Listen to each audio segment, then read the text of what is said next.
pangkat, jabatan, kedudukan, harta, ilmu, tidak akan pernah memberikan kepada kita pertolongan, menjadi bekal yang terbaik saat meninggalkan dunia ini. Karena itulah Nabi mengingatkan, setiap tempat punya bekalnya masing-masing. Anda dari Indonesia ke Malaysia, apa dipikir semua yang di Indonesia bisa berlaku di Malaysia? Tidak.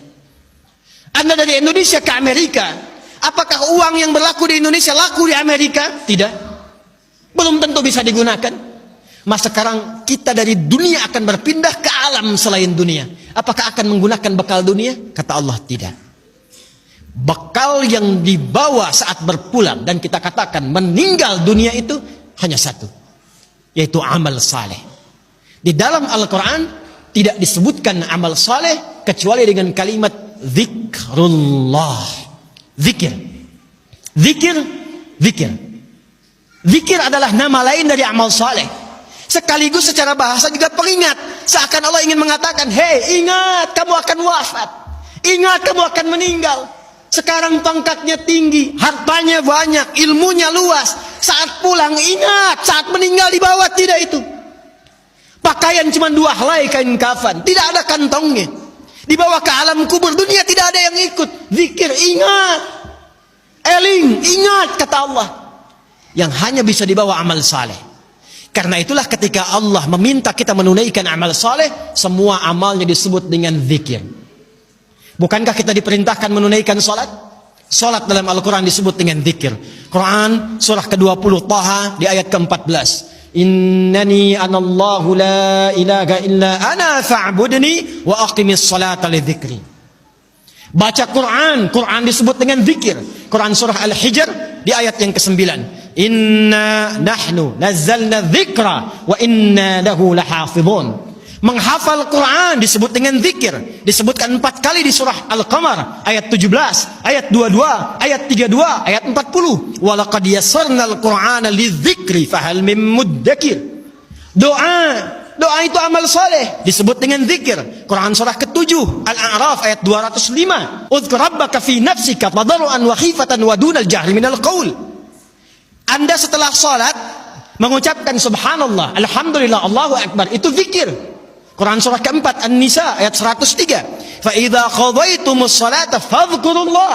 Maka kata Allah, ingat, kalau sudah sampai akhir pekan itu, yang dihitung jangan cuma dunianya. Berapa ya harta yang dikumpulkan selama kerja ini?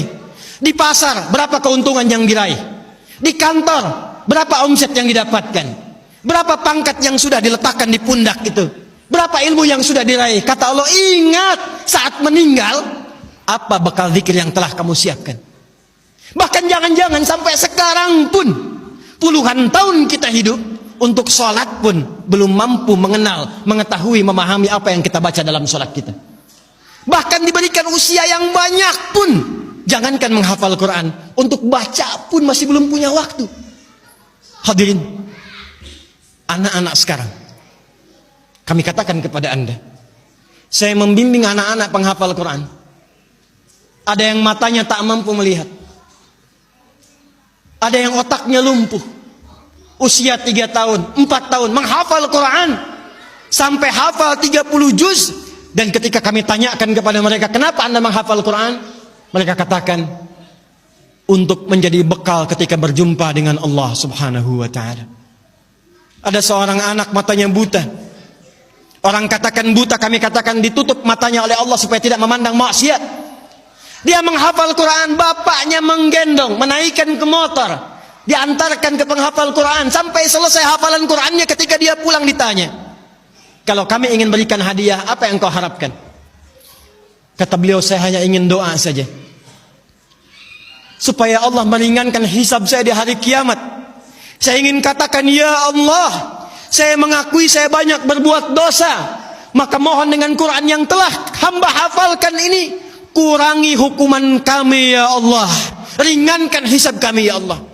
Anak kecil, matanya buta, belum baligh, belum berlaku hisab, menghafal Quran supaya minta hidupnya diringankan di hadapan Allah dari dosa-dosa yang mungkin dilakukan. Anda diberikan 40 tahun, 50 tahun, 60 tahun, kalau sampai detik ini mengharapkan surga Firdaus, tapi belum serius mencari bekal, maka dengan cara apa lagi dan berapa lama lagi Allah memberikan kesempatan kita untuk mendekat kepadanya?